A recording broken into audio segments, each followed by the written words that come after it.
the numbers on the screen, and I kind of took that as a threat. I kind of seized up, fight or flight, initiated then. I didn't really know what to do with myself. I was like, oh my god, there's numbers. Oh, this is too much.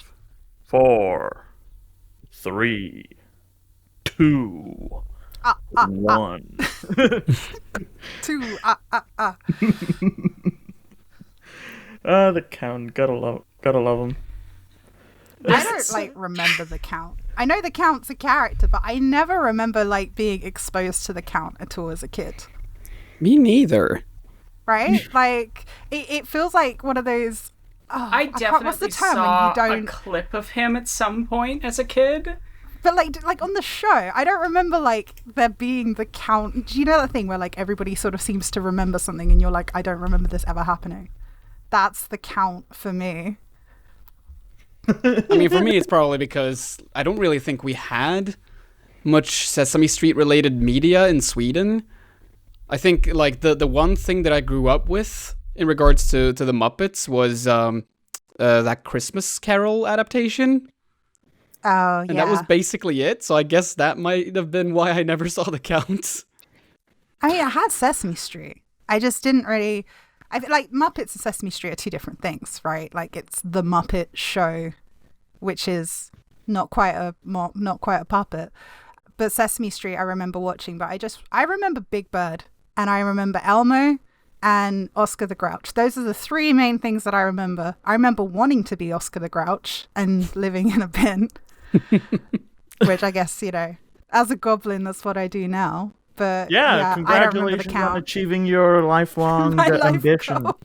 My goal was to live in the trash, and now I do, where I belong.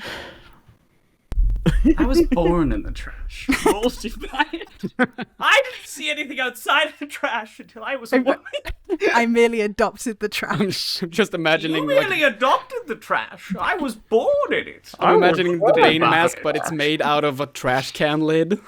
Oh my god, yes. I mean, he is basically talking into a Pringles can, so. There really is no appropriate way to sit in.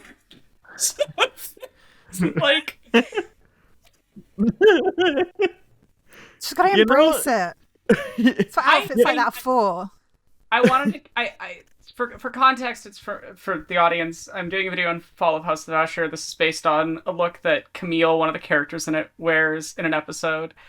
And I wanted to camera test it because we were doing this today, and I was like, I can practice the makeup and I can practice see how the outfit looks. And I'm like, oh wow, that is really just lingerie. It's gonna be really funny if you just constantly shift in your seat in the video. How do I make myself look less?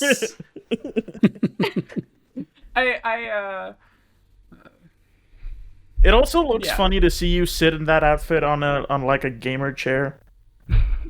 Gamer business. That's the look, right? That's the gamer that means business. I think the look is there's this meme that Playhead North and Clark from Codex Entry and I send to each other fairly often, which is from a really bad Homestuck fanfic. Because Playhead North subjects us to terrible. I've seen this. Fanfics. I've seen this. And it's that's our little company slut. That's all. That image just keeps playing in my head every time I've thought about this outfit.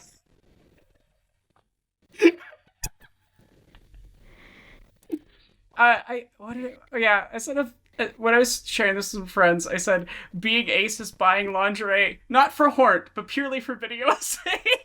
By the way, where's the lie? Happy Ace Week. Oh, is it Ace Week? It's Ace Week apparently. What a time for me to be. And neat. And let's celebrate, fellow asexuals. Let's continue doing what we do best. Confusing the shit out of everyone. Yeah, and also just to be clear, so nobody thinks this, because people jump to this thing of oh, you're saying that. Just to be clear, there are ace people who enjoy sex and things. I am not one of them. It has just to do with the attraction part. Yes, I'm not conflating those two things. I feel like asexuality as a sexuality, and then non-binariness as a a non-gender construct. They are the two. There's a solidarity there, right? Like, I'm not asexual, but I'm non-binary, and I'm like, yes, I get it. I also confuse the fuck out of people. I think the most you know similar thing is like the predator handshake.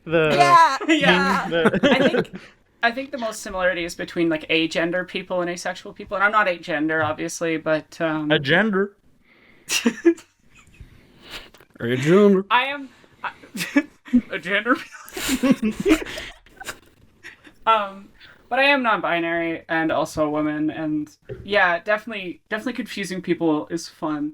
Also, I have to say, one of the weirdest things is that like the more dykey I look, the more I get catcalled by weird men, and I don't know what to do with that. I'm like, it's because they've got the mentality that's like, I can fix you. Like, that's what it is. Like, no, the more you go towards it, the more they're like, that's something I can solve, which is like a real straight cis guy problem, but right? Like, only they think that way. If there was a dial-up like ratio of harassment I get between like transphobic or just like weird misogyny, I feel like as I've transitioned, the dial is just slowly switched over to 90% misogyny, 10% transphobia, and it started at the 90% transphobia. Which I mean, like, is you're damned if you do, an damned if you don't. At least I feel like I'm less likely to get killed. Is this one of those things where like a win is a win, or is it a win? It's like, I guess I'm passing. But at what cost? So we've had David J. Bradley on the show before, David Jumpman Bradley, and I joked that episode was 3 asexuals and an aromantic walk into a bar. Soon we're gonna have 3 asexuals and an aromantic walk into a bar episode 2. In our next. With our next guest. This episode is Attack of the Non-Binaries. Hell yeah. We love it. I feel like you could just call the episode that and call it there. Attack. Yeah, yep. There we go. Actually, yeah, alright. Nice ring to it. So, hello, and welcome to Video Gems. Was Halloween. that what this is? Yeah, Halloween edition. Yeah, we are 8 minutes in. This is what happens. This also happened the previous time Lee was on. I just forget to do the intro. So it's my fault? Like, my existence is like problematic because I'm the reason you forget? Alright, so I'm welcome to Video Gems, the podcast where we unravel the universe. I am your host, Dark Fry. And this time it is a special episode because it is Halloween. It is the season of the creatures of dubious nature. It is the time where we draw our power. It is the time where we talk about horror. And I have brought upon us today to inflict upon you 3 creatures of horror, let's call them. Best label I've ever received. Yeah, beautiful. I'm putting that in my Twitter bio now. Same. It's one of those funny things where on one hand, being called a monster derogatory by weird bigots, not fun. Being recognized as a monster affectionate by friends, magical. Lovely experience. Yes. Hell yeah. So we have Aronok with us once, as usual. We have Lee with us once again. Our previous guest and our first 2-time guest. Congratulations, Lee. On this version of Video Gems, at least. And special guest, we have Pimbus Crimbus. Also known as Pim's Crypt for people looking for their channel. It's me. Known as Pim's Crypt for those who don't speak Dark Fry. I think it was Pimbus Pimmington at some point as well. Pimbus Pimmington. Total side note, I saw Rafe Fiennes' full name the other day, and I just need to hear you all to hear it because it's so funny. Okay. Oh, yes. Rafe Nathaniel Twizzleton Wickham Finds. That's just Twizzleton. Wait, Twizzleton. is this a chess name? Not Are we back to Twizzleton. chess names already? Oh my god. Sorry, just the Pimbleton made me think. Pimbleton it's on the Crick same level Jr.. for sure. It's the same energy. Yeah. But Twizzleton really, that's I like that. that's a new It's fun. Britishism level. Sir Twizzleton. All But right, y'all. I'm gonna need you. I'm gonna need each of you, all three of you, to list your horror credentials a bit. I made a really No. good video essay about Midnight Mass. There, Let's go. There's my horror credentials. Hell yeah. Oh, I guess I did a video about Mundown back when I started too. So Yeah, there's- I remember that one. There's two. God, someday I'd love to like return to the Mundown topic, but bug like you, Pim, and Ragnar, and do like a really As big piece about it. a bit of a secret. I'm trying to get the developer of Mundown to appear on the podcast. So Neat. That's for me. So That's here's it the for thing, me. right? Fucking Twitter with the change that only verified accounts can DM other accounts that don't follow you, making it specifically harder for me to contact guests for this fucking podcast. Anyway, This guy not having DMs is a problem. God heckin' I would like- it makes that's- my very specific job harder. No, but that's one of the things that I really find frustrating about the horror of where Twitter's gone is just like how much of the ability to contact other creators and things has just gone out the window. And I've heard so many different people complain about this. But like that became used so to much be harder. how a lot of us People, please have emails in your bios somewhere. Ah. have some way of contacting you if you're doing like video Yeah. essays and things. Anyway, Pimble Crimble, you next. I watched a horror film once. One. And also have an entire channel dedicated to the Oh yeah, genre, that too. perhaps. Yeah. That too. I forgot. I'm sorry. Yeah. Well, I do video essays on a lot of things horror, mostly video games and films. I am currently working on a bunch of retrospective type videos of different video game related things, also related to horror. Then obviously. So yeah, I guess those are my credentials mainly. I will say that this episode is 3 horror enthusiasts and me. So pretty much everything I know and learned about horror has been through osmosis from Pim and Lee. So this is why I wanted them both on this episode of Video Gems, because pretty much every horror movie I have seen with Pim. Oh yeah, that's right. But also, didn't you? I think I remember you saying at some point that you have watched a couple of like horror anime stuff before. Yes, I've actually watched a bunch of horror anime, and I think horror anime is like pretty fascinating. But yeah, I haven't in a while. I need to like sort of get back to it. Horror anime is wild. So Lee, Hello.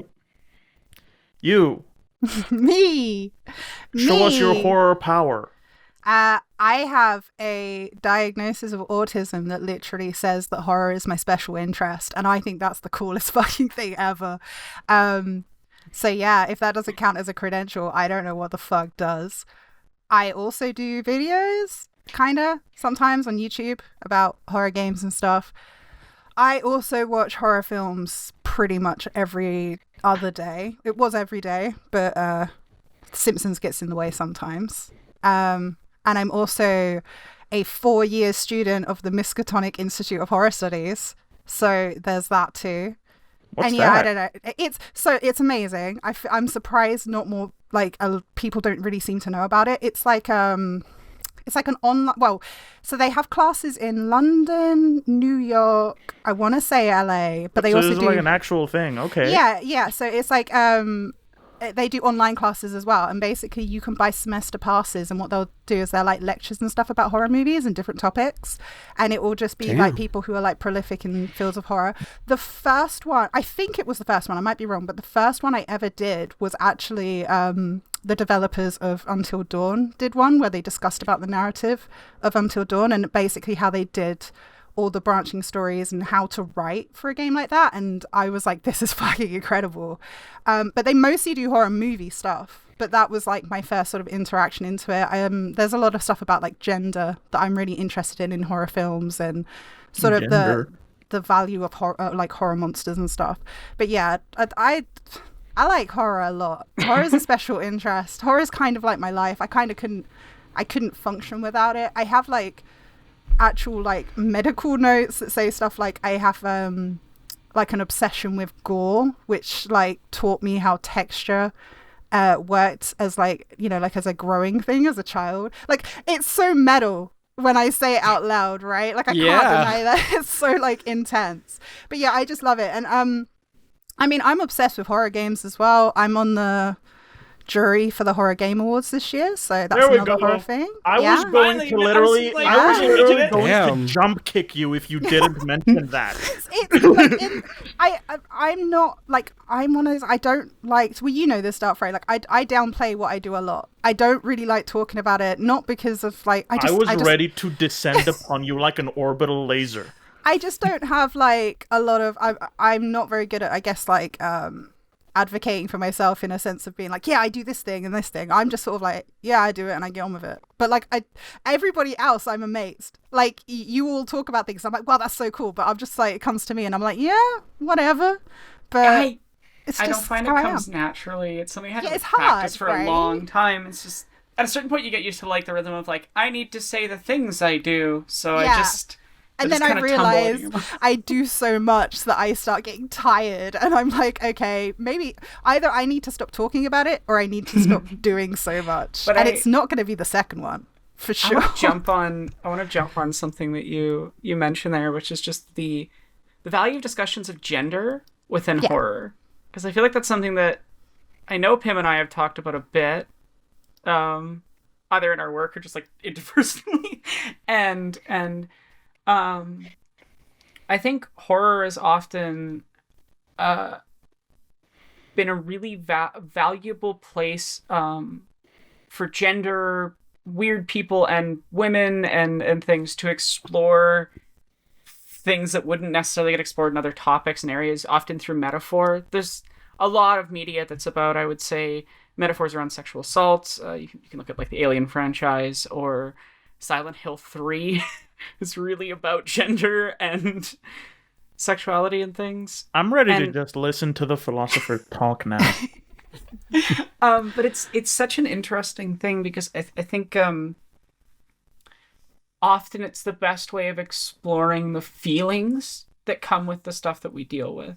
I think that's a really good way to put it. Like, so like gender in horror as a genre is quite it's a very specific thing, because like horror itself is to me anyway, you know, the way I interpret it, it's often a way to express marginalized groups in any shape or form. There's a lot of different discussions about things like monsters in horror representing race and, you know, how we treat each other, and then things being you know, like if you look at like older films, the way that, say, if you talk about gender in an old sense, a lot of like very early film that would be specifically quite femme-centric, and you know, the earlier back you get, it's more of like negative connotations towards women. And then as women started making films, you know, you got more of an, I guess, like more interpretation of like what it meant to be a woman.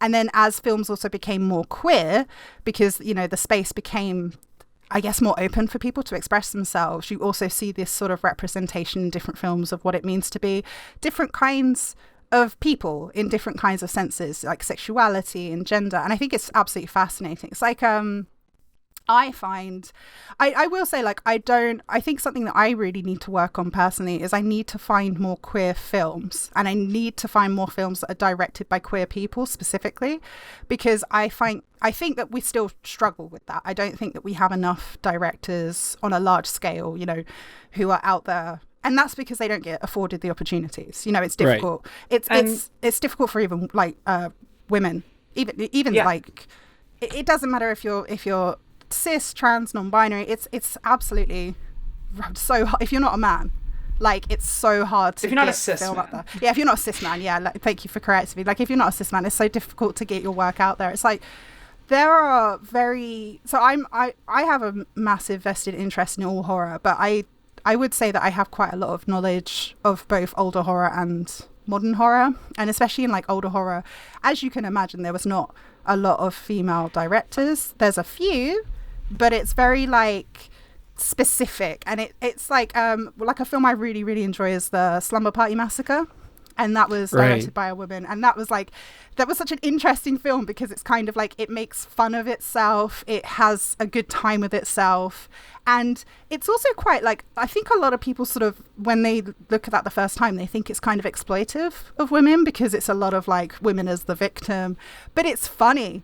It's really, really funny, and I think that's something that you wouldn't get like in the same sort of vein if it was directed by a cis man, because their sort of lens at the time was to make women more like victimized, whereas this was a woman directing it who's like, no, I just want to have fun with it. Like, there's a bit where like a guy is like a delivery guy dies, and he's like delivering pizza, and then like one of the characters like, I just want to eat this pizza, and it's amazing because they're just like there's a dead guy in front of you and you just want to eat pizza. I love that. I think it's such an incredible thing that you probably wouldn't have gotten with a different director.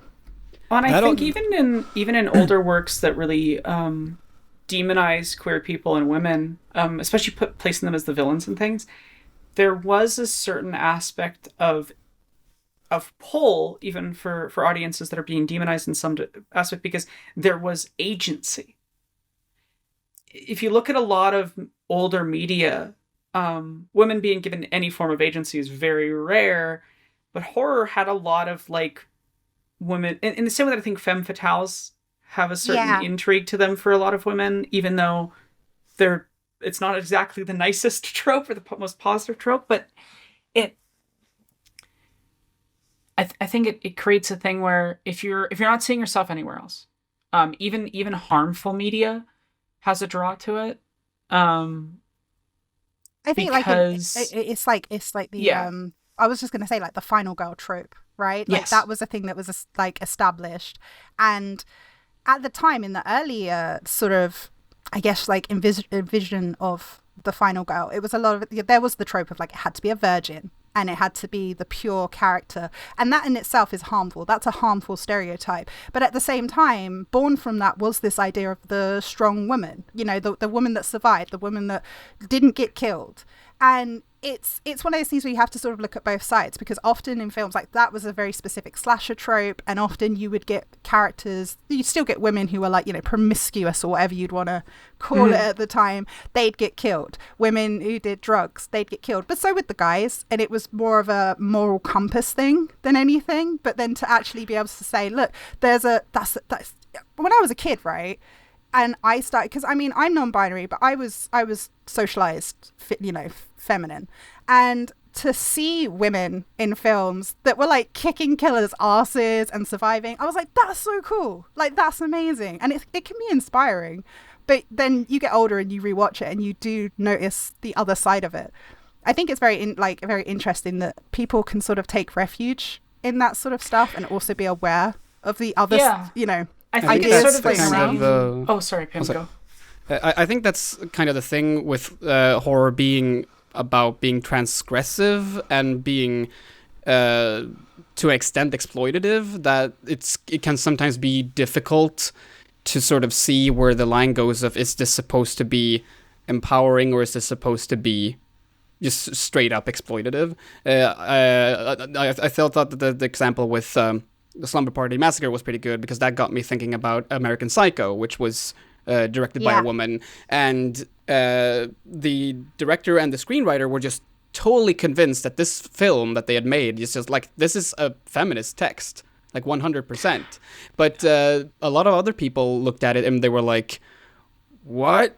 How could it be? But when you look at it closely, it's like, it's really, really critical of just like the not just yuppie culture as it was back in the 80s, but also just like a man's role in society and how how men view women and all that. There's a scathingness to which the way it views hegemonic masculinity as a prison for men and a violent apparatus that harms women. Yeah. And so I've gotten weirdly fixated on the American Psycho musical, which Same. I totally watched it legally, I swear. But I've who's it, the Andrew or something that played, one sec. I have it in my script. I still haven't watched it. I'm just obsessed with the soundtrack so far, but the soundtrack's I am fucking going amazing. to watch it. I am going to watch it. I didn't know eventually. there was a musical, so I'm Message enjoying me after this. this. The music is great. We can watch it. I'd watch it with all of you if you want. We can hop on a Discord call and I can share screen. Cool.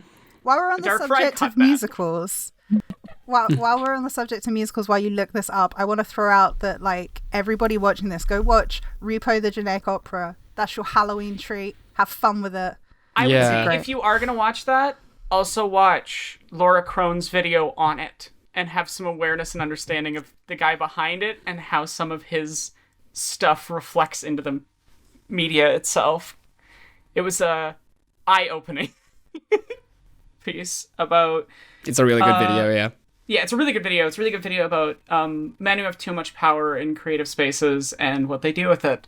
You can guess from that where it goes. It's... Yeah. Benjamin Walker. Benjamin Walker's version of Patrick Bateman really appeals to me in a way I cannot explain. He's fascinating. He does murder tippy-tappies. I don't know how else to describe it. It makes me very happy. What? In one of the songs, he does murder tippy-tappies while he walks up to someone to kill them, and it's really funny to me. Okay. It's also just a very different interpretation than Christian Bale's, but it's still it still absolutely feels like Patrick Bateman. Like the small stuff that I've seen, it definitely feels like, oh yeah, this is Patrick Bateman, 100%.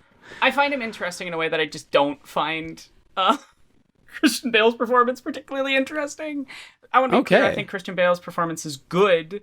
I just kind of hate the character and that's it. Like, there's nothing deeper there. I always really liked it after the fact that I discovered that the entire motivation for his performance from the director was, I need you to play this character like an alien. Like they're not from this world. And ever since I like learned that and I rewatched it, I was like, this is really cool. And I think like being somebody who isn't neurotypical, it's also sort of gives you a sort of this idea of being, you know, quote unquote alien.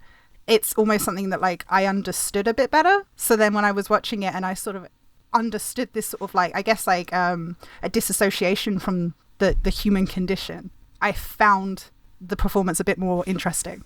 It was a bit more veiled than I thought it was at first. Because at first I was also the same. I was a bit like, yeah, it's all right. But like, I think that changed it a bit for me. That's interesting because that changes it in the exact opposite direction for me. Because I feel like as much as Benjamin Walker's Patrick Bateman is a terrible person, and it's clear that's the point, it still treats him as a human being. And there isn't as much alienation of mentally ill people in, even as it's not good representation. And I want to be clear about that. I'm not saying it is. By all laws, I really shouldn't like American Psycho the musical because I have some pretty strong issues with the film. And I'm actually going to talk about that in this Usher video because I've written a lot about mental illness and horror and stuff. I always have such complicated feelings towards it because I don't think there is an easy answer. And I think part of the conclusion that I come to with the piece that I wrote is that I'm not even sure if this is really criticisms of the media itself or of the audience. Right. You know?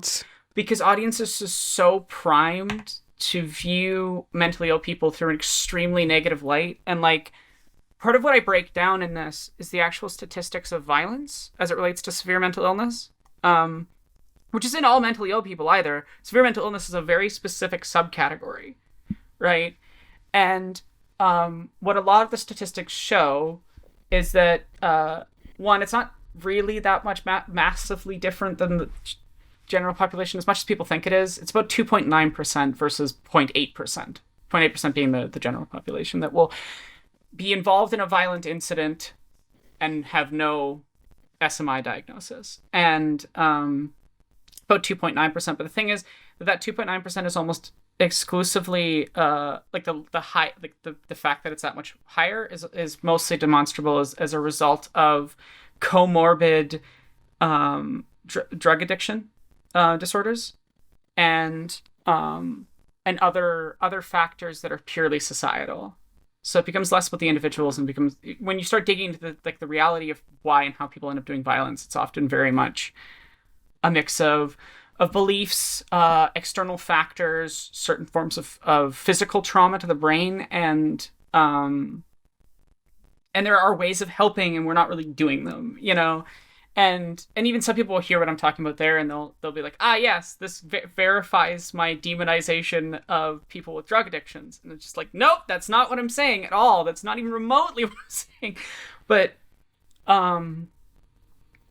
it's frustrating because it's like, I would like to be able to just watch media about this stuff and not constantly be thinking about the complex interrelationship between manufacturing fear of the mentally ill and the justification of policing and incarceration. This got me thinking about the game Hellblade, which, like, at first when I played it, well, I still like it, and I still see the positive aspects of it, because obviously when you're working with consultants in video games, that doesn't always necessarily mean that it's going to turn out great. But, like, you can hire a consultant and you don't listen to them at all. I think they at least did that with Hellblade, but there is this, again, when it's a type of story that's supposed to be transgressive and violent and nasty and leaning towards horror, there's going to be this problem where, sure, Senua, the main character, is she is the hero in the story, technically, which makes it so that, okay, the fact that she has these schizophrenic hallucinations and all these things, okay, so she's not a monster because of them, but there's still, like, these things that she struggles with are still framed in a way that it's, like, worse than a horror film. Like, it's never, like, I mean, I don't know how are you gonna do something like that, but I feel like it would be great to have, like, horror films or horror stories with someone having schizophrenia as a thing, but that doesn't make it, like, that's not the whole thing. That's not what makes it horrible. Yeah. Like, it's just a character I think trait, something that I would like to see explored more is just, I would say, and the more I was taking these statistics, I'm very much not alone in this, that a lot of the fear and harm and danger and things that comes with being mentally ill is primarily due to external stigma. And some of the most interesting stories that engage with what I call magical or fantastical mental illness. Not a real mental illness, but it's like, they're mentally ill. Yeah, just the vague concept of it, yeah. Yeah, and oftentimes it's caused by something magical. Pretty much all Lovecraftian horror engages in magic mental illness.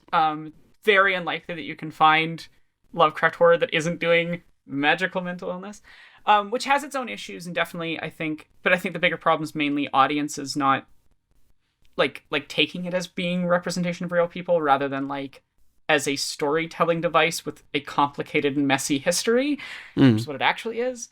I'm not saying it's necessarily good. I have mixed feelings about it all the time, even though I love this media. Like, it as a mentally ill person, I'm constantly fascinated and engaged with this types of media, but, like, is more media that's built around the everyone else paranoia thing of being figured out and all that stuff, which heavily interrelates with, like, a lot of horror media that's about queerness, I would say. That's from a queer perspective, often does that as well. The sort of what the fuck is going on with everybody around you type of thing. Invasion of the Body Snatchers is another example of that style of thing. I would like to see more media that is centered from the perspective of the mentally ill, and that's why when I'm discussing Poe, for example, I think Poe, like Edgar Allan Poe's writing about mentally ill people, is very complicated. And yes, at times they are presented as dangerous in some way. I think Telltale Heart is the easiest example of this. The Black Cat definitely also falls under the category. But like, I think a lot of people miss the point of what Poe's doing with it, which is that I think Edgar Allan Poe was someone who clearly struggled with a lot of mental illness, and while I can't like prove what he had, we do know that he had bouts of depression that was very easily understood, and he experienced some forms of hallucination, especially when he was on his deathbed. Like the last 6 days, he was described as having like extensive conversations with hallucinations on the wall, and stuff. So he clearly dealt with things, and he's writing from that perspective. And as I've dug into it, like Telltale Heart is based off of a real murder, but the original murder was actually about like inheritance money and revenge. And they basically paid a hired killer to go kill this guy. And they probably could have gotten away with it, but like when presented with the enormity of the awfulness of what they did, they confessed in court to doing it, even though they probably could have gotten away with it because they didn't have a ton of evidence, right? But just the guy who like delivered the prosecutor delivered like such a good speech about just like what it would take to do this awful act type of thing that it made one of them confess, basically. And Poe took the confession thing, the confession weighing on their mind thing, and the cold, calculated manner in which the murder was done. But he inserted mental illness, and I think when you explore it from this angle of like, why would he do that? It comes down to Poe wanted to explore the extremities of what a human being can think and experience. And I don't think his goal was, scary mentally ill people.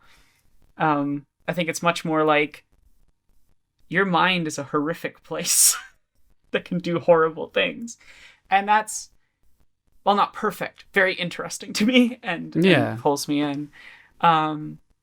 Whereas I think a lot of horror media about mentally ill people does this sort of the scary, crazy person's coming to get you. You need to be afraid of them, this other, nebulous other. And when you mix it with just like how much of that media is built around presenting cops as heroes, or it's related stories, most detective media where they're crazy murderers, and some of these shows have like thousands of them by the time they've run for a while, are, you know, out to get you type of thing. And it's like, I wonder what the purpose of this fear is. But I played through Dead Space recently, on stream, and they do a lot of stuff to make you uncomfortable in that game by using like because you're in the mind of someone experiencing madness. Isaac is slowly getting worse and worse magical mental illness from the Maker artifact, because the Maker artifact gives everyone magical mental illness, until they turn into, you know, horrible meat monster creatures. But Isaac starts like hearing stuff as you're going across the game, and that started really fucking with me because of my own stuff. So yeah, there's a bit on stream where I was just like, I swear to God, it doesn't stop singing Twinkle Twinkle Little Star at me, I'm gonna lose it. Wait, does that actually happen? Yeah, it keeps singing. There's a section of the game where just in the distance you can just twinkle, twinkle, like really soft and quiet. I was just really? like, this needs to stop. I think Twinkle Twinkle Little Star specifically is like a horror cliche. It is. I think. I think By the way, it probably was before, and then that one Dead Space trailer from when the original game came out made it all the more popular as a horror theme again. So, yeah, because it got more prominent in Dead Space 2. Like it was prominent in Dead Space 1. They reused it even? Oh yeah, because it's you realize it's actually like his wife that's singing it. In both, like that's what he's hallucinating. I had no idea she sung it, actually. Yeah. I haven't finished Dead Space 2, so I realized this earlier. I don't know. When Lee was talking about aliens, like, and stuff, are the actual alien films and like Dead Space and such like derivative from aliens, are those the only like horror about specifically aliens? Can I say something really cool about Alien that people might not realize, especially people watching? That the chestburster scene was inspired by having Crohn's and is meant to imitate the concepts of having like Crohn's and ulcerative colitis, and I think that is really fucking cool. Like it's the interesting the general inspiration of having this thing like trying to rip itself out, like outside of you. Because I think a lot of people tend to take that as like a pregnancy thing, which you can interpret it as that. Is but also what but most it's like the creative team have said it was about. Yeah, pregnancy. but like there is this thing that about it being like related to that, and I think that that's really interesting because it's like I think that in itself is like horror taking physical stuff that you deal with as well as mental stuff. I mean, mental health is physical. Like, I will say that because your brain is a physical fucking thing and it rewires itself and it does crazy shit. But you know what I mean when I say physical, like, other health conditions that aren't related to the brain. I think that's a cool thing that horror does and interprets. And I don't think people like talk about that as often as they do like mental health, which is weird because people don't talk about either much, Like I've pretty much heard no one really talk about mental health and horror except to be like, isn't it fun? Haha, those crazy people. And I'm like, yeah, okay, I'm tired. I've had Please opposite leave me alone. experiences. Like, I mean, it might just be I guess maybe the people I know, like, who indulge in similar film to me, like, talking about mental health is quite a common thing. But I also, I was guess, about like, to say, like, I hear actually quite a lot of people talk about mental health and horror, but it's but I just think because it also depends hang on the around film. the right people, apparently. Yeah, it means you have a good circle, right? It's like that also depends on the film, right, and the kind of films that you indulge in. Like, I didn't want to chime in earlier because I was enjoying like just listening, as I think we all get that part in this podcast where we just sort of sit and listen. But something I wanted to throw out as an example was the film Censor, which is a film from 2021.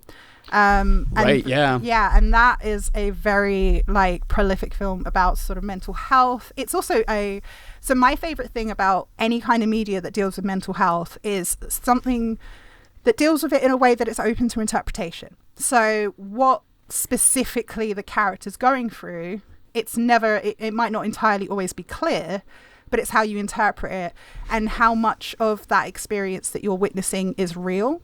So like Sense is a really good one because I've always interpreted that as sort of, it's like it has disassociation, it has like borderline personality disorder.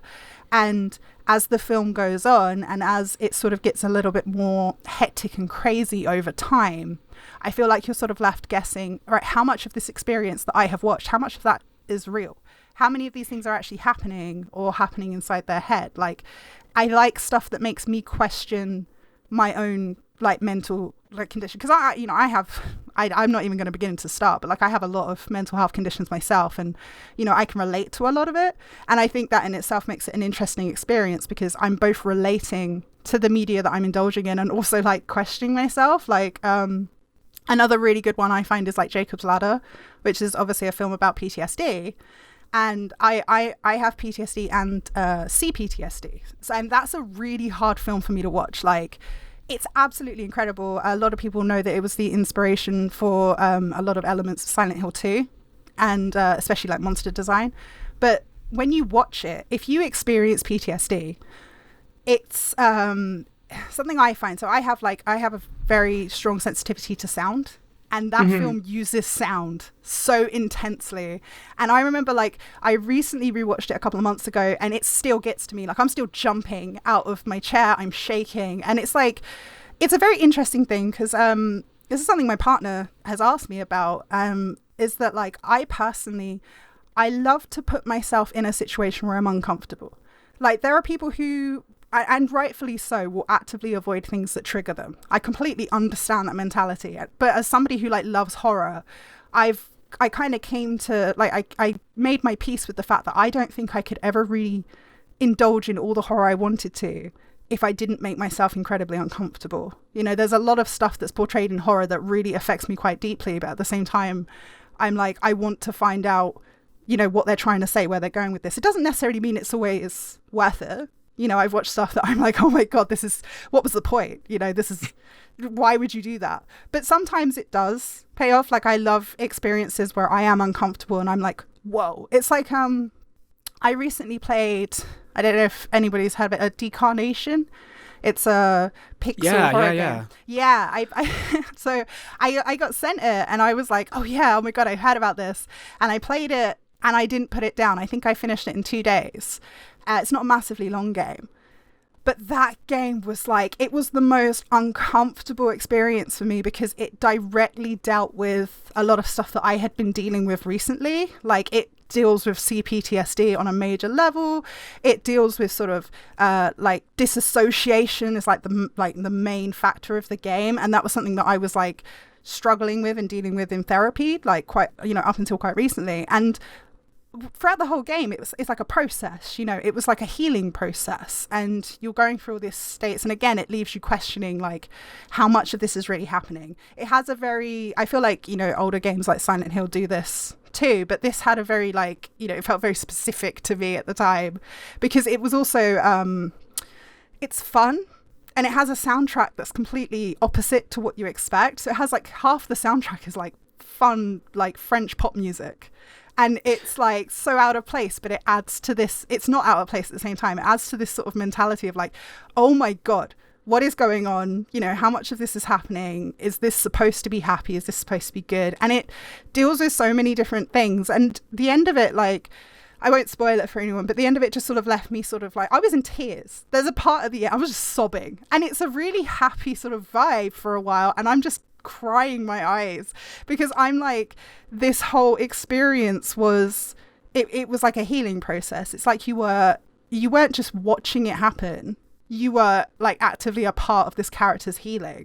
And it was such a wonderful experience. And I think the only other game that I can think off the top of my head that ever did that for me was The Cat Lady, which, you know, right. I love. And I mentioned when I was last, well, I had the t-shirt on when I was on the Video Gems last, because that was a story of like dealing with depression. And, you know, that also has the story of you're learning to heal. And it's like a progress over time. And again, in tears by the end of that because it was like directly affecting me.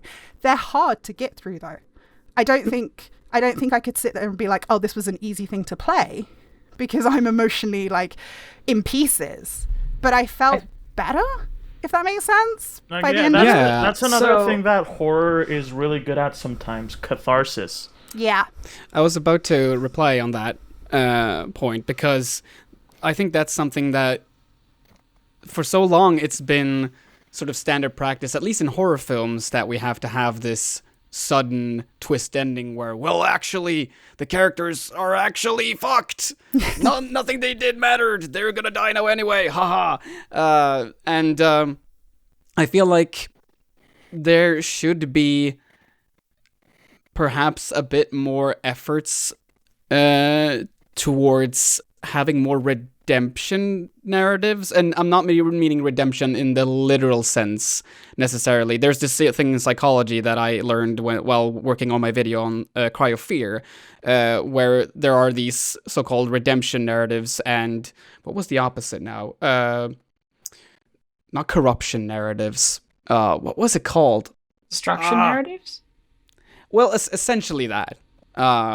Doesn't really matter what they're called anyway, but yeah, it's sort of that like you can either have a story of a character who goes through past trauma, and when they get to the end, they either sort of move on from it or accept it or sort of heal after their experience, or they delve deeper and they destroy themselves or get destroyed by an outside force.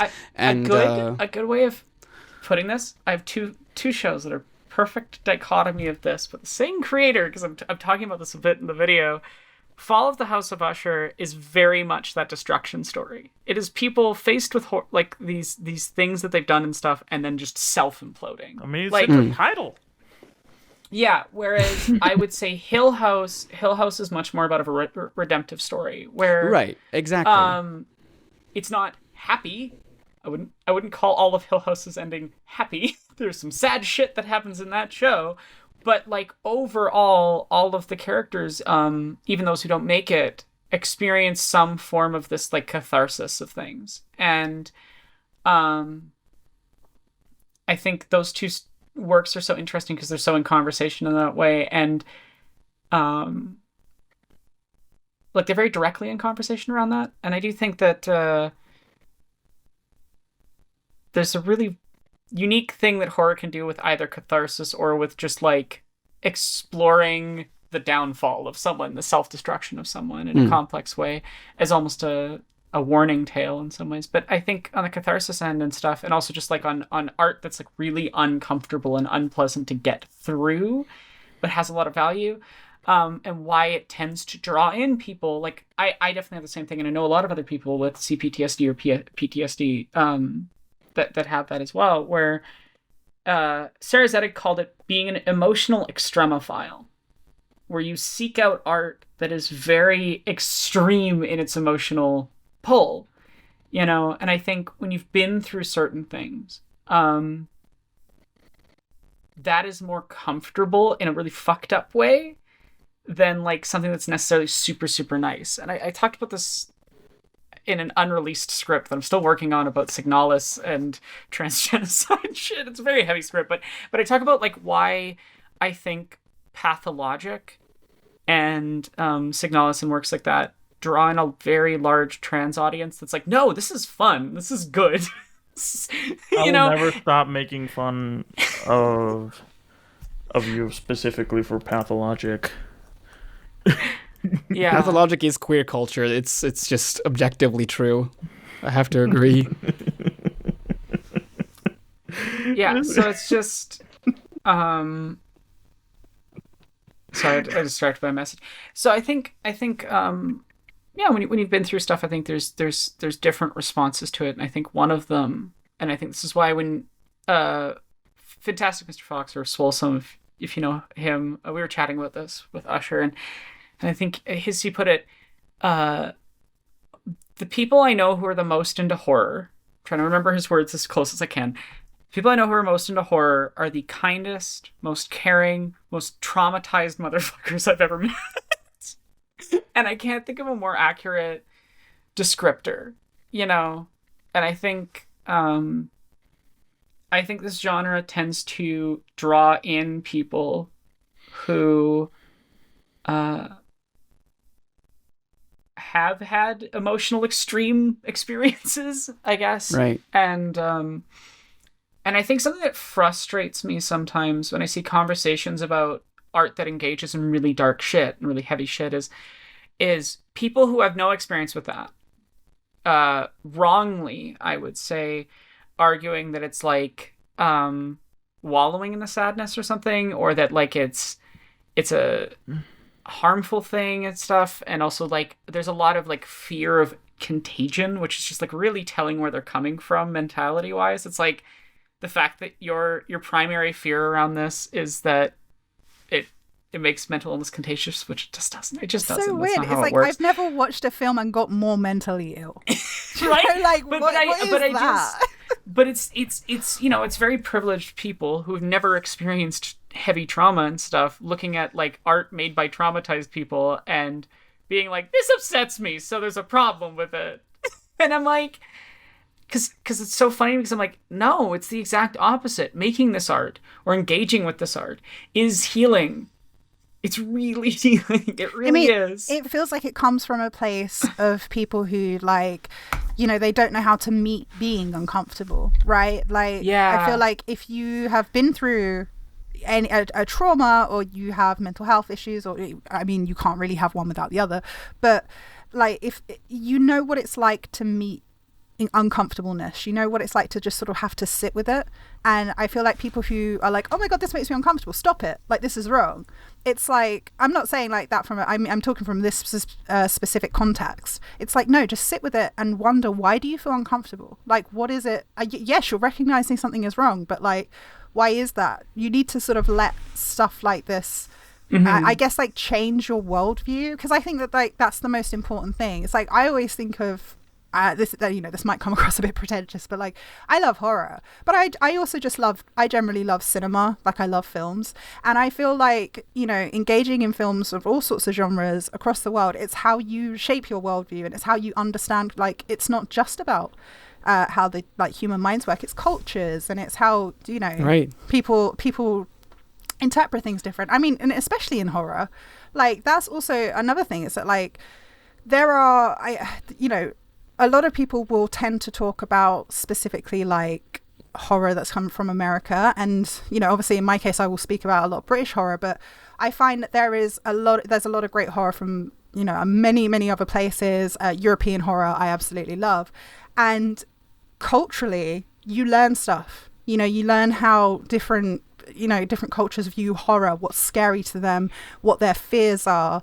And it also sort of teaches you what, as a culture, people deal with, you know, like what sort of things. And I think in any respect, if somebody is approaching that and going like, stop it, this is wrong, it's like, no, wait, like, you know, if you're watching something and you're just going like, I don't like this, it's like, so what does it teach you?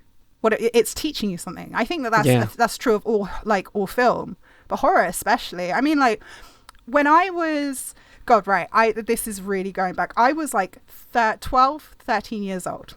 And this was probably, I'd watched films before then. I went to cinema to see Flubber. I saw The Little Mermaid. But I hadn't really seen what I would consider like cinema, right?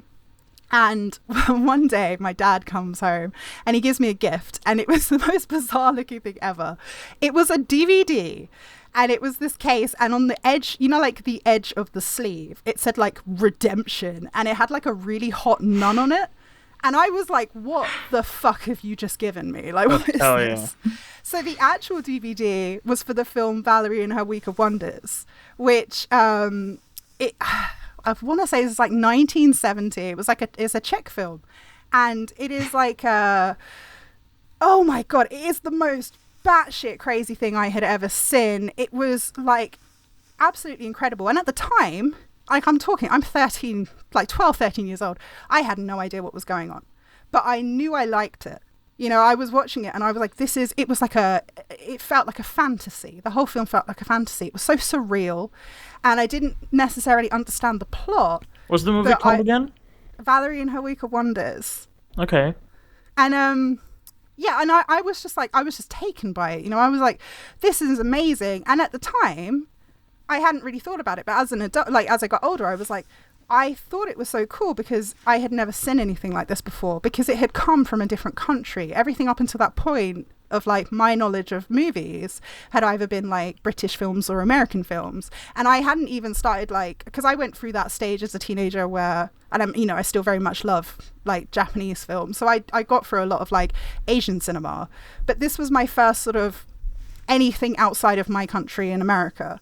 And at that point I was like, oh my God, I have to watch films from other places. And it kind of took off from there. And I wish I could give everybody that experience. A bit different films, right? But I wish everybody could have that experience where they're just handed something that's completely separate from the kind of culture that they grew up with, to just sort of say there's something different out there. You know, there's stuff out there to learn. Because I've never seen a film like it since. Is this where I get to talk about horror anime? One of the things that frustrates me the most with like my combinations of neurodivergence and stuff is that it makes it really hard for me to watch anything with subtitles on. I find it really distracting. I can't pay attention. I have to like rewatch scenes over and over. And so I have this long list of foreign language films I want to watch. I just have to have like so much energy to focus to watch them. That's completely fair. And it's so frustrating. Yeah. Because then I see people who have no issues with that, and they're like, it's so hard. I'm like, no, it isn't. You don't have a disability that makes it hard, and I want to do it, and I do. So, how dare you? I can totally get that though. That's like that's an accessibility issue, right? Because I have the opposite problem. Even it doesn't even matter if something is in English for me. I have to have my subtitles on, and I mean, I'm not fluent, so don't ask me to speak it. But I had been learning Spanish for a good period of time, so I went through like a stint of having to watch, well, not having to, but you know, choosing to watch Spanish films. And I thought I was like, oh, well, maybe I'll get away with like watching them without subtitles. And it was like, no, I still needed the Spanish subtitles on because my brain just could not. I can't hear without my subtitles, right? Yeah, and for me, like I can't handle there being English subtitles on an English language film. Yeah. I also speak French. I can't understand Greek films without subtitles. Because I have that exact opposite thing. I cannot watch it with subtitles. The subtitles make it hard for me to pay attention. Yeah. I've seen, it's a special type of hell. Watching a French language film when you speak French, but the subtitles are in English, and then you're constantly annoyed at mistranslations. Yeah, that this is a isn't special right. type of hell. I've had that experience, and I'm just sitting there because your brain's like trying to process two different languages simultaneously, and it's like could have stopped that sentence at watching a French language film. I'm kidding. That's just my hatred of French speaking. Oh, don't. We're going to have words. I love the French language. God, I it's don't. Beautiful. Anyway. I love all languages. I don't think there's actually a language I've ever heard that I've just gone like, no. I think all languages, because I think language is cool. I've heard that were pretty poorly constructed, but other than that, yeah, generally. I just mean like as a general like language as a thing. Yeah, like actual languages that people use. Like I don't know. I think languages are cool. I think the entire concept of speaking different languages is amazing. Like I'm in constant awe of anybody who speaks two languages. And like, I mean, as somebody who has English as like their main language, anybody who doesn't and also speaks English, fucking incredible. Like madness, because you're like constantly translating, and that's so nuts to me. Hey, I do that. That's what I mean. It's me insane. too. It's so good. It's like one of my closest friends is Norwegian, and she's she has to constantly translate stuff, and I'm like, that is madness. Absolute madness to me. Whereas I'm like sat there struggling to be like, I'm trying to like count in Spanish, and I'm like, why is this so hard? Like, I love language. It's great. Now you can speak about anime. Japanese is a language. Let's talk about horror anime. Here's the thing, right? I really like to tell people that my favorite horror media is Danganronpa, and I get weird looks. Well, it is a horror. You shouldn't. It's it is great. a horror. Yeah. Danganronpa is great. Yeah, and people don't tend to think of it as horror, which is weird. It absolutely is. But okay, so here's the thing I love about horror anime, right? First of all, they don't rely on visuals much, like to be scary specifically, right? Like the whole like scaring you purely with visual horror, I guess. There's a specific genre of anime that's like slice of life with horror happening. So it'll just be normal everyday stuff, but eventually like something horrible will happen. And it's like, oh shit. Like there's like real life. Yeah. Okay, so there's an anime called Another. Right? I don't know if you've seen it. I really recommend it. It's so weird. And it's stuff like it that I'm talking about, because it's just like high schoolers like hanging out and doing normal stuff, and then in one episode one of them will just die. And then in the next episode they'll just continue doing the normal stuff. And then another of them will die. and stuff like that. It's just, I don't know how to talk about it because I don't like. Is it like a slice of life thing, but yes. There's like a slasher film happening behind closed doors at the same time? Yeah. And that's what Danganronpa is too, basically, right? So I don't know, it's this weird specific genre of horror that I really like, and it's usually done only in Japanese anime and games. And I really like it. Anyway, that's been my story. I think what's neat about Danganronpa is that, like, originally it was supposed to be this game called Distrust, which had a way darker tone and was supposed to be, well, more mature. But know that. I guess, I don't know how true this is, but apparently, like, horror in Japan is just not as big as it is over here. So there was, like, this fear that the Japanese audience would not really vibe with the darker tone. So they decided on... Yeah. Because of how much famous and really influential and important Japanese horror art works there are, both in film and video games. I mean, right? You know, but yeah, they decided on switching out the aesthetics and having this sort of. I don't remember if they used this term specifically for the third game or if it was straight from the beginning, but not too fond of the term itself, but they described it as psychopop. Again, don't like the term. I think I see what they mean by it, but it's not. It's not a good term, but it's sort of this kind of poppy, almost like neon-colored aesthetic to it. Like the blood itself is like neon pink in the Danganronpa games. Blood pink has to be my favorite aesthetic decision in anything ever. It's so It's almost on the like same level of like Giallo films having this like a really, really red, almost neon itself, red color. Giallo films using color in general, not just red, but so many different colors depending on the specific film. Red's, I would say, most common, but just wild lighting and things. That's actually something that I thought was cool that Flanagan definitely took influence from that in all of the murder scenes in Fall of the House of Usher. Each character gets a distinct, like, really strong, big LED lighting type stuff. And it does a really good job of showing that you're, like, not really in reality in that moment. One of the things I appreciate about Usher is that it very clearly delineates, like, this is not mental illness, this is the magical effect of Verna. That's not a spoiler. That's revealed in the first, like, 30 seconds. Like, literally the first 30 seconds. But it those scenes have such a cool effect just because of how extreme the lighting is, where, like, the one for Tamerlane is just bathed in this green of envy, you know? And it's, like, a really smart color theory, cool shot, like, mix of things that all combines into a much more interesting work. And I'm like, I want more media that does this and less that cares about reality, like being like strictly real.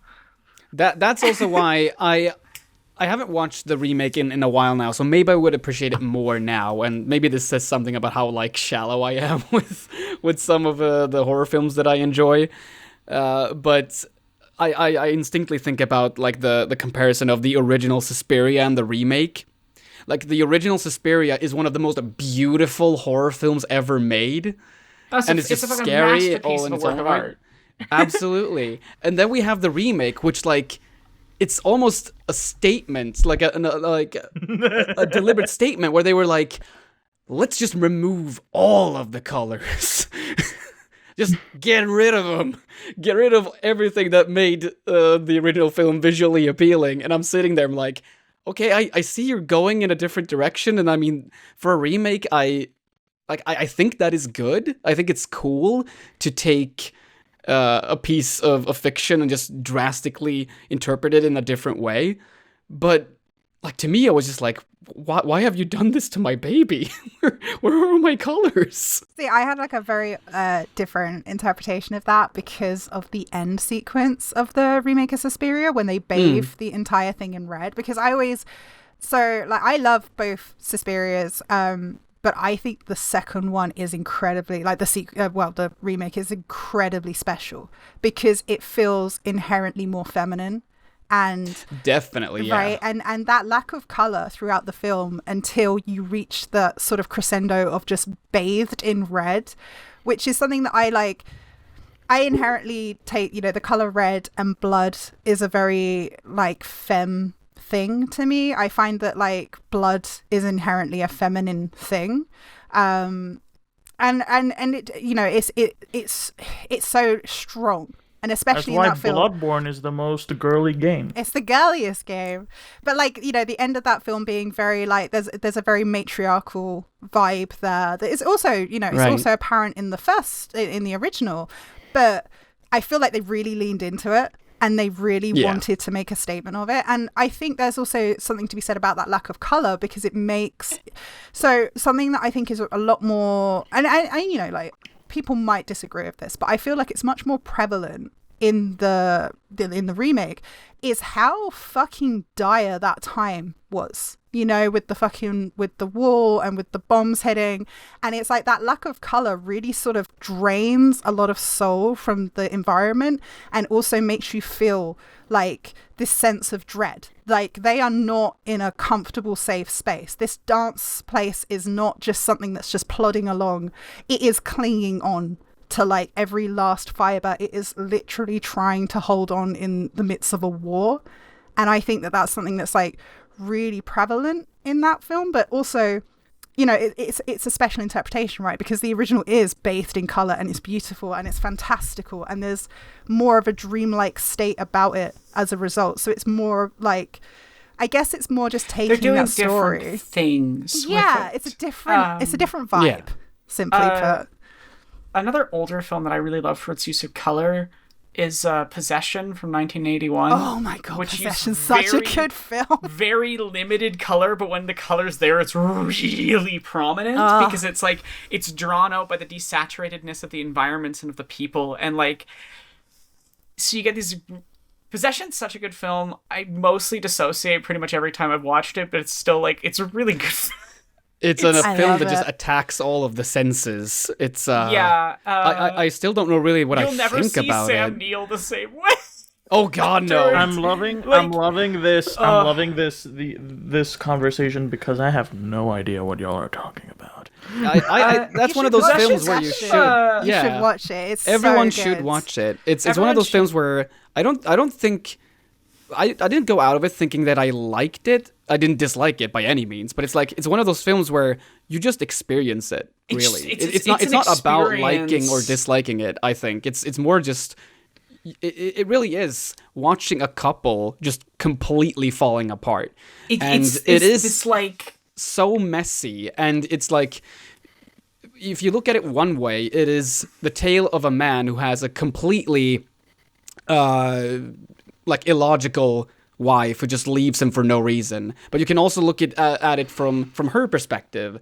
And or he's a there's something controlling messy asshole. in between. And Exactly. And it's like, there's so much about the ways that it handles dynamics of like harmful, controlling relationships and perspective. And it's not like, even the ending, it's hard to place a read on. I don't think it's meant to have one literal interpretation at all. I think it's very, very purposefully asking you to read it, apply reading. And every time I've seen it, I get new information from it in a unique way. I mean, I always took the film as a whole as not being, it's not either, like, my interpretation is not either side, it's both. So it's like you are essentially witnessing a quite literal divorce, not just in the sort of sense of we are divorcing, but the sense of emotional divorce. And I always feel like the ending, which I think is also like it is constantly open to interpretation, but it's also like this idea of like, when you break apart from someone,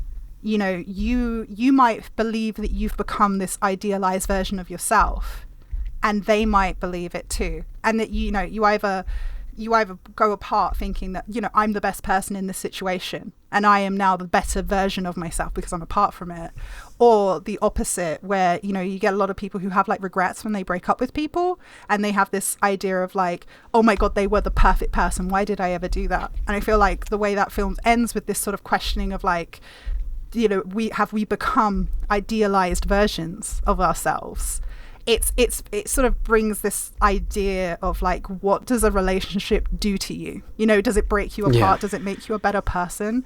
And I think that's Yeah. really, really cool. Also, the tentacle shit is amazing. There's some of the Wild. best It shit is ever. wild. They're so good. There's I was so not much going expecting on in that that for film. a That was- second. You don't expect anything that That film throws at sentence you, came and it out just of Yeah. is like, nowhere. Yeah, that's why you've got to watch it, right? Because I went it's into hard it. to explain. I went It's into hard it to not discuss. knowing, All right, not knowing fine, I'll anything watch about Possession, it. geez. Oh, it's so good. I It's so good. absolutely love It will fuck anything you like up. that. It is messed up. Like I think like the sort of like practical effect of like, you know, like gooiness, right? Stuff that's like gooey, Wet and I love it. puppets. Yeah, I'm obsessed with Wet anything like that. puppets. Like, it's so More cool. wet puppets in media. Because it's so strange, right? Like, you think in everyday life you do not come across stuff like that, and that's what I like about it. And that's also what I like about like practical effects in a lot of older films anyway. It's just anything that's like wet and goopy, I'm like, this is amazing. Wet Everything and should be wet and goopy. goopy all the time. Hell yeah. Put that on my gravestone. Loved everything wet and goopy. I was also thinking, Aaron, when you said earlier about like films that were like dripping in color, and generally where we're all talking about like color films, there's a film that I very rarely get to talk about, and I find a lot of people haven't watched it. So I don't know if any of you had, but it's a film called Braid. And it has like multiple names.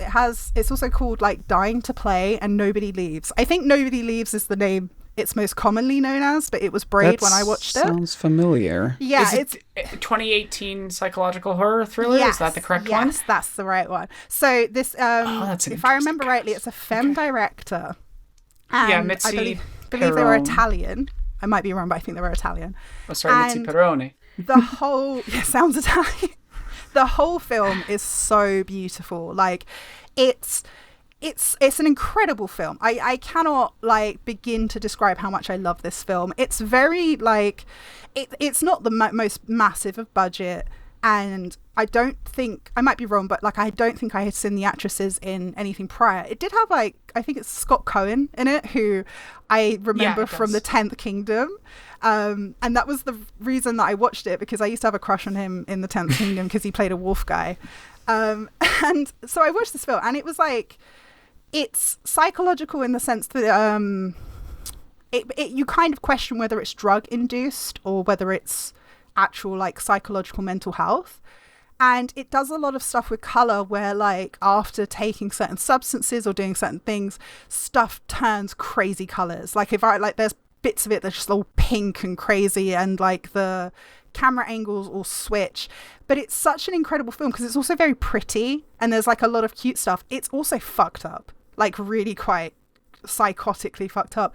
But it's one of those films where like you're watching it and you slowly start to not realize what the fuck is going on. Like you start watching it and you think, okay, I understand the plot is this, and it unravels on itself, and you get to a point where you're like, how did I end up here? Like, what is going on? I always interpreted it as a film that's basically about like the ego, the super ego, and the id. It's quite an interesting film that sort of interprets that, but I highly recommend it if you're into films that like do crazy stuff with color. It's really interesting. It's a very interesting watch, and I think more people should watch it because it's one of those films where I wish I could see more from that director. I think that they had like a very cool vision that I would like to see in more film. I want more color in horror. I think horror should be bright and crazy and super Like cute. that's what I'm saying. Right? Like I'm actually I don't tend to talk about this, but I actually started a script recently for my next video, and I actually might come out soonish because I'm really hyped about it, and I started playing a game to actually do it. But it's about cute horror and horror that is inherently adorable and stuff that's like, you know, like it kind of stemmed from it kind of started a bit with My Friendly Neighborhood, because that's such an adorable game with puppets and this whole Sesame Street vibe. And I also found a bunch of games on like itch.io that were like super pink and adorable and like really bright, and they were all horror games. And I was like, this is the coolest thing I've ever seen. Yeah, there's like you know, I love Doki it. Doki Literature Club, friggin' Yeah, which, I mean, which There was more one I started Japanese, playing. which There's that's just straight up the thing I was talking earlier about slice of life anime horror, yeah, like because brought to the West. that twists on itself, and I think that's a Yeah. very good example. And There was one that I played what's called that? Bonnie's What's that one game? Bakery. Coney That was Island or something? adorable. Pony Island, yeah. Yeah, Pony Island. Pony Island's cool. It's very much very similar vibe, like of the cutesiness, and it turns glitchy. But yeah, no, I was That's playing. my kind of horror. I was playing Bonnie's Bakery, which is like super cute bakery sim turned into a horror because you like. It's like what's going in the pies, Bonnie? What is you're having to go get your ingredients from somewhere? Is it a indirect adaptation of one of my favorite musicals? Oh, I mean, Sweeney Todd. No, My I don't brain know was about taking a that, second. but Ravenous Devils, which is not a cute horror, but Ravenous Devils is a direct Sweeney Todd game. Fun. Yeah. I'm obsessed with that. I remember when that came out, I like completed it like immediately because I could not stop playing it because it was a game that you could play with one hand, and I really like games that are easy to play, like accessible. So yeah, play Ravenous Devils. That's very good.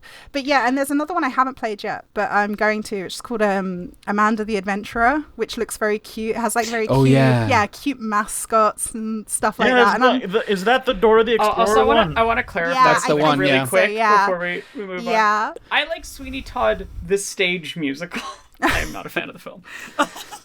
Yeah, I had a whole podcast discussion about the difference between the stage musical and the film with Laura Crone, and I have some thoughts there too. I'm not a big fan of the film. I haven't watched the film in its entirety because I've seen enough clips to know I'm not going to enjoy it. So I'm like, I'll just stick to watch. If I want to watch Sweeney Todd, I'm going to watch from the stage musical versions, which the recent run on Broadway was quite good. Nice. I definitely legally watched it. Very legally. I think it's called, what is it? It's called like slime tutorials? Yes. I believe that's what they're called. Yes. Yes. So Amanda the Adventurer is the one that's like a horror version of Dora the Explorer. I think so. Yeah. I mean, I only read the description that was basically like you inherited a house, and then there was this cuddly little friend. So I'm excited to try that out. I mean, there was a game that I played a demo of recently, which was Little Goody Two Shoes, which is I can't remember if it was a sequel or prequel, but there was a game before it called Pocket Mirror, which I'm going to try out because I hadn't heard of it until I played this demo, and it's the cutest thing I've ever seen. Oh my god, it's so pretty, and all the characters are like, they kind of have like that cutesy sort of like Lolita dress look with all like the layers, and I think like Little Goody Two Shoes is like German based, as in like it's a very Germanic like little village that you're in. It uses German, I remember it using the German words for the days of the week on the calendar, and it was super cute. And I don't think Little Goody Two Shoes is, but I remember Pocket Mirror I think was an RPG Maker game. But when you look at it, it's so pretty that it's actually like, if it wasn't for the style of the game being like top down and the walking, I don't think you would recognize it as an RPG Maker game, because the detail in all the sprites and the environments is insane. But it's so cute. And also like, these are like horror based games, and I think that's just incredible. I love this idea of anything that sort of subverts your expectations. That's like my favorite thing in the world about anything. So if I can talk about myself a bit here, because every Halloween I do this thing where I make a super weird like video that basically confuses everyone. And I started it like from the first year of my channel because I always saw Darkfry as a horror concept, if that makes sense. Because he's just a guy in a void. and I've always, and like from the beginning I've wanted to explore like the horror of this concept, and I've had a lot of inspiration from stuff like what you're talking about now for like having this cute like mascot character be in like this weird, horrible existential situation. And these Halloween videos are always my favorite videos to make. They're me at my most creative and weird and unhinged. And I love them. And I want to make more things like them, and I'm making one right now. Nice. And it'll be out at the same day this episode is out. Fun. Even more nice. Yeah. I can just say what it's about. It's about time limits. And I literally redrew all of the Dark Fry sprites just for this video. Cause Is there a buff one? Because the buff one's the scariest. That buff Dark Fry is the scariest thing I've ever seen. Okay, so Buff Fry, I have an artist friend of mine. She's a very talented comics artist, and she just sent me Buff Fry just one day. She just sent it to me, and I was like, oh my god. This is the greatest gift I have ever that has ever been bestowed upon me. Like, just suddenly Buff Fry. So good.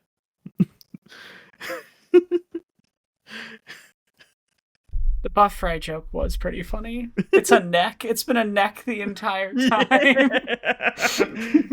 Just a weirdly long neck and a super tiny head. I want to use it. I want to use it more. I want to like animate it, but I don't know how I would do that. There's also Support a version. Darkfry on Patreon to make that happen. Yeah, there's also a version with huge boobs, but I never posted it. I think.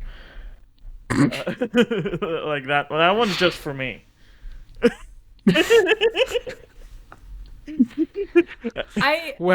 Then. I'll do my best not to judge you making self porn, I guess. I didn't make it. It was inflicted upon me once again. But yeah, anyway, and with that little bombshell, we have reached the end of this episode of Video Gems. Oh my god. Yeah, it's been fucking 90 minutes. Like, can you believe that shit? I feel like the four of us could talk for hours and hours and hours, and to be fair, actually, Pip and I have done that on Pip's birthday streams before, so we could do that for an obscenely long period of time. That should be a thing, right? Is that like you should do the live Video Gems, and it's just like you go for as long as you can until someone has to throw in the towel, and then when they do, you just get another guest what if on. I make a live Video Gems and it's a charity stream? Do it. And when someone, and then someone will be like, "I'm out," and then you're like, "Okay, they're out," and then here is next guest, and you just keep going until everybody is just dead. Yeah, you have to keep tap doing Video out. Gems episodes. Yeah, just rotating Video Gems and like a live podcast for a charity stream, because I've been like meaning to do some sort of charity stream for a while now. I'm doing a charity stream next week. I'm doing 2. Oh, my nice. God. Yeah. Hell yeah. What charity streams? I'm doing a charity stream on Thursday for Special Effect, which is a charity that helps disabled people play games, which is really fucking cool. And then on Friday, I'm doing a charity stream for Safe in Our World, which is a games mental health charity. I'm playing... nice. God, what am I playing? Tormented Souls and World of Horror. I'm so hyped. World of Horror is great. Yeah, I love World of Horror, but I saw that they did the 1.0 update has come out now, so there's more stuff, and I'm like, yes. How is I haven't that gotten the the time to play it yet update? since the update, but yeah, I'm very much looking forward to getting back into that game now that it's officially finished. I love it when things come That game is so official. good that this entire time I thought it was finished. No, me too. I saw the I was update like, and I was like, what do you what? mean? Yeah, it was actually the first video on my channel was about World of Horror, so it feels nice to It's like see come that full it's circle. yeah. Should I make another video? No, I'm not Yes, gonna have the time do for it. that.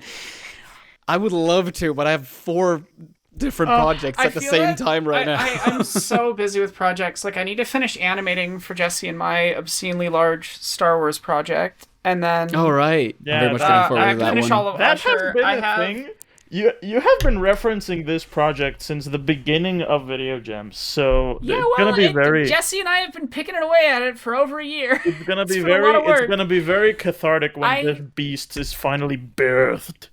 So Yeah, it's a 5-hour video essay with an 18-minute animated short film inside of it. yeah. So I've done a little As a bit of work. treat. So Yeah, I'm it's working true. on a I'm dynamic. probably- Animation is a I'm treat. probably gonna put the animated short film on its own up on my channel. Yeah, you should. I need to talk to Jesse about Yeah, that. absolutely. I'm not sure it'll fully work on its own, but we'll see. I'm pretty proud of it, though. It's Yeah. just so much work. So much work. I'm Danganronpa brained. I talked about it earlier because I'm working on a Danganronpa video now, and I think it's my best video. I think it's the best thing I've written. I can't wait to see people's reaction to it. Isn't that just like every video though? It's Well- like every new video is like, this is the best thing I've read. No, not for me not for me at least, because like I tend to like I don't try to outdo myself in every project. Just make things, for fun and for like, I want to say this, so I do. Not every video has to be this super grand statement. At least that's how I see it. But this one is, so it's gonna be great, and I'm very proud of the video I released today as well, because as I've said earlier, like, this is the first time I've managed to really piss off a Nazi, so I'm very proud of that. So everyone should check it out. Yeah. All right, so Make it your thing for the day to piss off a Nazi, and if possible, punch them in the face. So yeah, this episode Hey, ended like 5 nice. minutes ago. Both of you plug your stuff. Pimble Crumble. Pimble Crimble. Yeah, so my channel name is Pimballs Scrimballs. It's not. It's PimScript. You can find me on YouTube. You can find me on Patreon. You can find me on Blue Sky. I guess I'm still on Twitter, but I mostly only use it for, updating about future videos. But yeah, that's where you'll find me. Yay! Yay! And I'm Wired Usagi on everything. On Twitter, on Blue Sky, on Twitch, on YouTube, and dare I say, yesterday, or it was the day before, it was yesterday, I joined TikTok, so I'm also on TikTok now. So yeah, Wired Usagi and everything. I do all the things. Come check it out. It's great fun. Yay! All right. See you next time, folks. This has been the ghoulish variety of Video Gems. Attack of the Non-Binaries. See you later. Okay. Bye. All right.